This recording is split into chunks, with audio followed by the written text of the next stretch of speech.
Hai semuanya, balik lagi sama calon sarjana. LinkedIn itu adalah mungkin salah satu tempat yang paling aneh di internet sih. Di satu sisi, orang-orang di sana tuh terlihat super profesional, teman-teman. Semuanya pakai jas, ngomongnya sopan, dan tiap kalimat ada kata growth ataupun impact-nya. Namun di sisi lain nih, ini tuh adalah tempat di mana orang-orang tuh bisa nulis sebuah postingan panjang banget nih tentang betapa bersyukurnya mereka waktu dipecat, yang mana lengkap dengan hashtag grateful dan juga new beginnings. Aneh banget kan sebenarnya?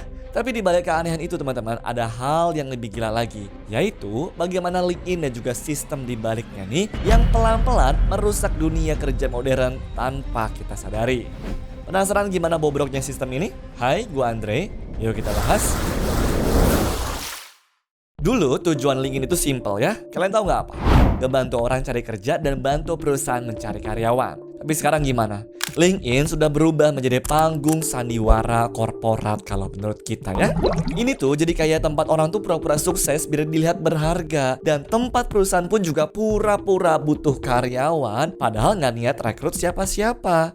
Seriusan guys, banyak lowongan kerja di sana tuh yang sebenarnya nggak nyata loh. Menurut analisis dari Revelio Labs, peluang sebuah lowongan online tuh untuk bener-bener menghasilkan perekrutan sekarang cuma setengahnya dibandingkan dengan tahun 2020. Dan Clarify Capital juga menemukan bahwa setengah dari para HRD yang mereka survei itu sengaja bikin lowongan palsu. Tujuannya tau nggak apa? Bukan buat rekrut orang, tapi buat kelihatan kayak perusahaannya itu lagi berkembang teman-teman. Bahkan yang lebih parahnya lagi, 70% dari mereka tuh mengaku suka biarin lowongan tetap nongkrong lebih dari 6 bulan. Bahkan 40% terang-terangan bilang kalau mereka tuh cuma mau jaga-jaga saja. Iya, biar nanti kalau beneran butuh orang, orangnya sudah ada di depan mata teman-teman. Jahat banget kan sebenarnya.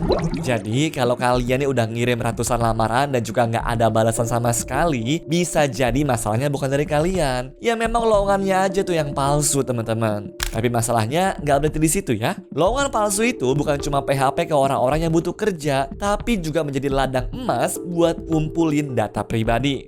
Soalnya setiap kali kalian tuh apply lewat LinkedIn, kita secara otomatis ngasih semua data diri kita kan? Nama, email, tempat kerja terakhir, pengalaman, dan bahkan kadang gaji terakhir juga. Dan jangan lupa teman-teman, LinkedIn ini adalah miliknya Microsoft. Artinya semua data itu bisa dibagi ke ekosistemnya Microsoft, dari layanan iklannya sampai AI trainingnya juga. Bahkan menurut jurnalis Bob Sullivan, data dari HRD di ribuan perusahaan Amerika itu sekarang dialirkan ke database pribadi yang dikelola oleh Equifax. Isinya gaji, nomor sosial, status kerja, bahkan informasi asuransi. Dan kalian tahu nggak siapa kontributornya? Facebook, Amazon, Oracle, AT&T, dan tentu saja Microsoft. Jadi tiap kali kalian tuh klik apply di LinkedIn, kalian itu sebenarnya nggak cuma ngelamar kerja teman-teman, tapi kalian juga ngasih makan sistem yang nggak peduli kalian tuh dapat kerja atau enggak. Masalah selanjutnya, LinkedIn ini nih bikin proses rekrutmen modern jadi makin dangkal. Maksudnya gimana tuh? Bingung ya? Jadi kalau kalian tuh misalnya bisa punya pengalaman 5 tahun nih misalkan, tapi kalau profilnya nggak pakai keyword yang pas, ya lamaran teman-teman tuh bakal langsung ditolak sama sistem sebelum dibaca manusia. Dan statistiknya nyebelin banget loh.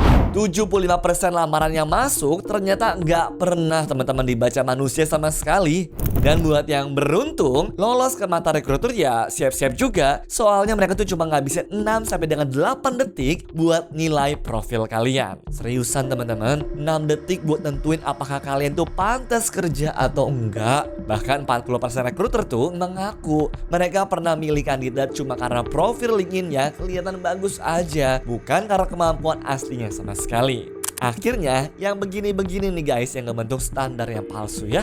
LinkedIn bikin seolah-olah orang yang paling bisa menjual diri adalah orang paling layak. Dan makin lama dunia kerja tuh jadi bukan soal siapa yang bisa kerja, tapi siapa yang paling jago kelihatan keren di LinkedIn. Salah satu contohnya adalah fitur open to work. Kelihatannya sih niatnya tuh baik ya, biar rekruter tuh tahu kalau kalian tuh lagi cari kerja. Tapi ternyata di mata banyak rekruter, ternyata hal ini malah dianggap sebagai sebuah sinyal lemah teman-teman. Nolan Church yang mana adalah mantan rekruter di Google bilang tuh kalau fitur itu tuh kayak sebuah red flag. Kenapa? Soalnya itu adalah tanda kalau kalian tuh butuh kerjaan. Sedangkan rekruter tuh lebih suka ngejar orang yang susah didapat daripada yang jujur butuh pekerjaan. Lucu kan? Kalau kalian jujur malah kalah. Kalau kalian kelihatan putus asa malah dianggap gak menarik tuh. Akhirnya inilah yang bikin banyak orang tuh pura-pura sibuk teman-teman, lalu juga pura-pura sukses, bahkan pura-pura lagi nggak butuh kerja, cuma biar kelihatan punya nilai. Dan LinkedIn justru memperkuat ilusi itu. Banyak orang ngerasa kalau algoritma LinkedIn itu ya pilih kasih. Katanya, profil yang statusnya tuh masih aktif bekerja bakal lebih sering ditampilin deh. Sementara yang jujur nulis unemployed ataupun freelance bakal disembunyikan dari pencariannya HRD. Gara-gara itu teman-teman, muncullah tren postingan bersyukur pasca PHK. Kalian pasti pernah lihat kan? Terima kasih bla bla bla bla bla atas kesempatan luar biasanya. Ini tuh sebenarnya kode keras teman-teman buat bilang, woi, gua tuh lagi butuh kerja, tapi dengan cara yang elegan dan juga biar nggak kelihatan desperate di mata HRD ya. Sistem ini tuh maksa orang-orang teman-teman buat nggak bisa jujur soal susahnya tuh hidup atau butuh uang. Semuanya harus dibungkus tuh pakai kata-kata positif biar nilai jualnya tetap tinggi. Tapi bayangin deh, sistem kayak begini tuh bikin orang tuh kehilangan martabat pelan-pelan loh. Semuanya tuh benar-benar harus dibungkus dengan kalimat manis dan juga penuh rasa syukur. Akhirnya dunia kerja online ini menjadi kayak panggung sandiwara teman-teman. Perusahaan pura-pura peduli mental health, padahal target jalan terus. Dan kita pura-pura happy, meski juga overwork. Ironisnya, riset menunjukkan sekitar 97% rekrut memang pakai LinkedIn buat nyari kandidat. Tapi di sisi lainnya, dapetin kerja dari apply langsung di sana itu susah banget teman-teman. Bahkan angka-angkanya juga nggak bohong. Dari 1 miliar pengguna LinkedIn, cuma 0,8% lamaran yang bener-bener berujung diterima kerja. Kita semua disuruh main di game yang aturannya itu cuma menguntungkan mereka yang sudah di atas. Tapi yang paling ngeselinnya tahu nggak apa? Nggak ada alternatifnya, iya kan? LinkedIn jadi satu-satunya platform besar buat para profesional. Ini nih teman-teman yang bikin banyak orang tuh gampang banget ngerasa insecure ataupun gagal. Padahal simpel ya, nilai lu nih sebagai manusia tuh nggak diukur dari seberapa kinclong profil LinkedIn kalian atau berapa banyak koneksi yang kalian punya. Di tengah dunia yang makin absurd ini, jujur sama diri sendiri itu sudah menjadi pencapaian teman-teman. Tapi kalau kita telusuri lebih jauh lagi, sebenarnya keanehan ini nggak datang tiba-tiba ya. Dunia rekrutmen tuh rusak pelan-pelan dan parahnya itu semua dimulai dari kemudahan ya teman-teman. Coba bayangin nih zaman orang tua kalian. Nyari kerja itu harus beli koran kan? Lalu ngelingkarin tuh lowongannya. Terus kirim surat lamaran pakai pos juga kan? Ribet banget. Tapi plusnya, lamaran kalian tuh pasti dibuka dan juga dibaca sama manusia beneran. Ada usaha, ada niat, dan ada HRD yang beneran baca amplop kalian.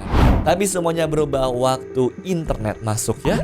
Akhir tahun 90-an sampai dengan awal tahun 2000-an, situs seperti monster.com dan juga Career Builder muncul dengan janji yang begitu mulia, yaitu bikin proses rekrutmen jadi lebih cepat dan juga mudah. Dan memang awalnya itu terasa seperti revolusi, tapi perlahan-lahan kita sadar juga teman-teman, saat semuanya pindah ke digital, pelan-pelan manusia itu digantikan oleh algoritma. Sekarang setiap kali kita ngelamar kerja, yang pertama kali baca profilnya itu bukan manusia, tapi ATS ya teman-teman, yaitu Applicant Tracking System. Dia nggak peduli kalian tuh orangnya jujur kek, rajin kek, atau punya etos kerja yang bagus juga. Yang dia cari cuma kata kunci. Kalau profil kalian nggak nyebut leadership, collaboration, atau data driven, ya selamat teman-teman, lamaran kalian tuh bakal langsung dibuang deh, bahkan sebelum sampai ke komputernya HRD.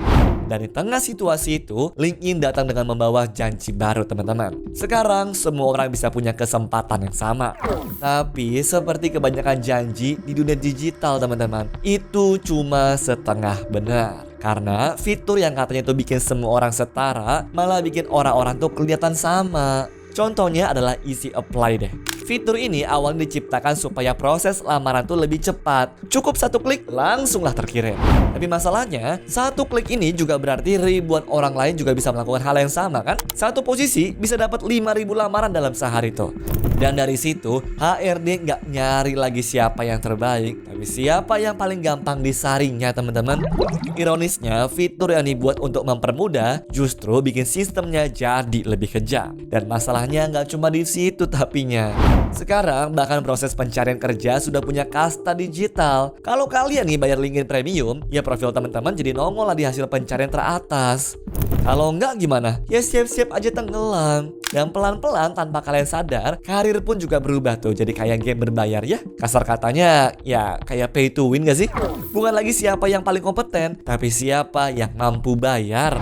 Kebayang kan? Nyari kerja supaya dapat uang tapi malah harus keluar modal yang itu pun juga belum pasti keterima. Cuma demi apa tuh? Cuma supaya profil kita kelihatan aja.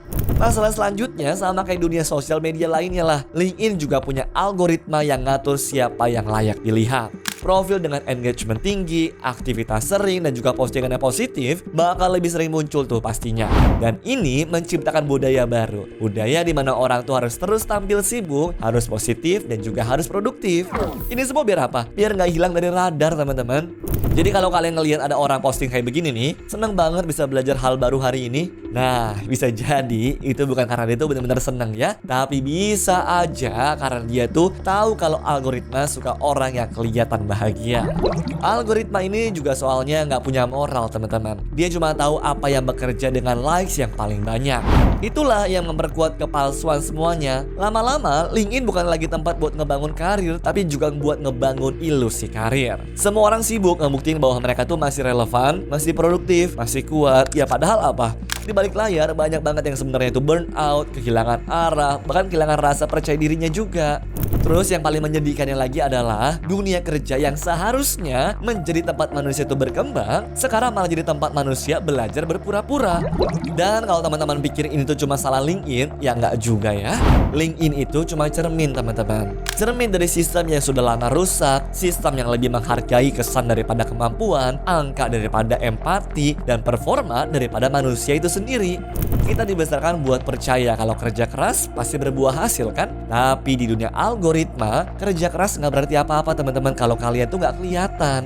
Kalian bisa aja punya kemampuan luar biasa nih, tapi kalau kalian tuh nggak aktif posting, nggak punya koneksi, atau nggak pinter tuh memoles citra kalian, ya siap-siap aja kalian tuh bakal kalah sama orang yang tahu cara menulis caption yang bagus. Dan dari semua penjelasan gue ini, gue bisa ngerangkum satu hal ya teman-teman. Kita semakin sibuk menjadi versi terbaik yang bisa dilihat orang lain daripada jadi versi terbaik buat diri sendiri. Sayangnya video hari ini berakhir di sini ya teman-teman. Kalau kalian punya request topik lainnya boleh banget kok tulis di kolom komentar ya. Sampai jumpa lagi di video-video selanjutnya. Bye-bye. Anyways, cukup sampai di sini ya guys video hari ini. Sampai jumpa di video selanjutnya. Dah.